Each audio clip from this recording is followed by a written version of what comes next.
Realitní makléri zo starej školy ma nenávidia. Prišiel som na spôsob, ako predávať cez Instagram aj TikTok.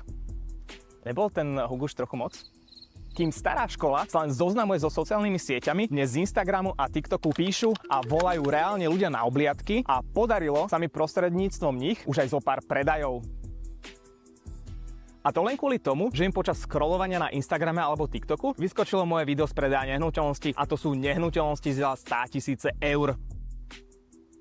Na sociálnych sieťach netrvajú čas len mladí, ale aj ľudia po 30-ke, 40-ke či 60-ke. Každé jedno predajné video, čo vydám, má vyššie desiatky až stovky tisíc pozretí. Keď sa pozerám na štatistiku pozeranosti na Instagrame a TikToku, tak priemer na nehnuteľnosť z posledných 11 videí bolo 240 000 pozretí, a to všetko organicky. Realitný trh sa rýchlo posúva. Dnes je často silnejšie jedno video ako celý billboard pri výjazde do mesta.